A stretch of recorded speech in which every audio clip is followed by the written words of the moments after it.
what we really want to do today, very quickly, is to have everybody on the panel sort of talk about what it means to be a regenerative human being, whether it is in your personal life, in your work, in your community, in your economy, and realizing that it's all connected, that you can't be one and not be the other. I love the word regeneration because it provides many of us who are thinking about these things, it provides many of us at Patagonia a kind of North Star of what really needs to be done. And what really needs to be done in not so long a period, sometime over the next 30 or 40 years, is to recreate our economy around regeneration, to make it regenerative and restorative rather than simply doing less harm. I got to thinking about it, and the whole, you think about the word sustainable or sustainability, and it is such a status quo. Like if somebody walked up to you and said, well, how's your marriage? And you said, well, it's sustainable. You'd say, well, I know a good divorce lawyer, because it isn't going anywhere. And regeneration is such a much more important way that we should be looking at things. Do you have a strong sense of how you nurture the singularity in your children or in your business? Because that's what regeneration means. It's like a starfish that when it loses a tentacle, it doesn't just regrow one, it regrows one that is unique to that starfish at that stage of its life in the context that it lives in. It has truly been a journey for us, and people ask all the time, well, what's a green bank? I can tell you that whatever it is and whatever we do and whatever you do to try to become a values-based or maintain a values-based business is really, really hard. And anybody that says otherwise is not being truthful or transparent.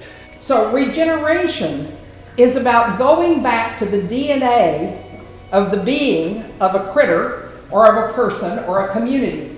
So I encourage people not to run out and try and adopt regenerative best practices or ideals, because there's no such thing. If it's singular, it's unique.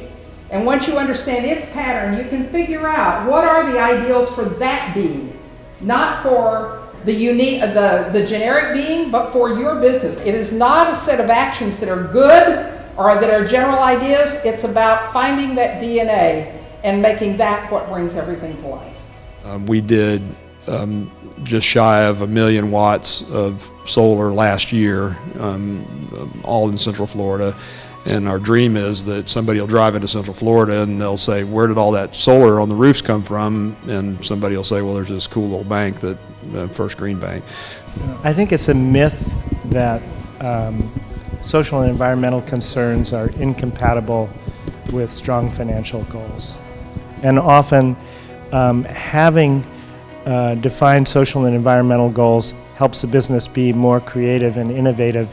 This idea of regeneration really grabbed me, and I think of it as the continual learning and improvement and recreation of life, whether it's at an individual level, a company level, or a regional level, or the global economy. And I think you're all here, I'm sensing, because you all feel that you are on this journey with everybody else who's sitting here, from the old extractive economy to this new exciting regenerative economy. But there's a lot of tensions and disconnects, and it's really tough to be there. And I think our story with Ken is really indicative of the challenges, but also the amazingly exciting possibilities when people become part of this new economy. And I'd love to have any of you or all of you, speak about either reflecting on what you've heard, but we're really, really interested to hear about how you feel you can contribute, how you may already be contributing, and it could be at any level, on a personal level, a family level. And as a finance person, it's very clear to me that how we invest capital and how capital flows, and in particular what banks finance, is very much a critical leverage point, perhaps the critical leverage point in resetting an economy in a way that actually is regenerative and therefore sustainable over a long period of time. These regenerative ideas are emergent. They're happening. Entrepreneurs kind of intuit this, even if they don't have the language for it. And in many ways, what the framework that we're developing is just putting words around something that's already happening so that it's easier to see and easier to understand. So I think that just leave you with trying to define what a new economy might look like, and I think it will look like this: that we would restore land and water to health, reweave the social fabric of our communities, and create business that meets our needs for both everyday life and our needs for meaningful work. Thank you.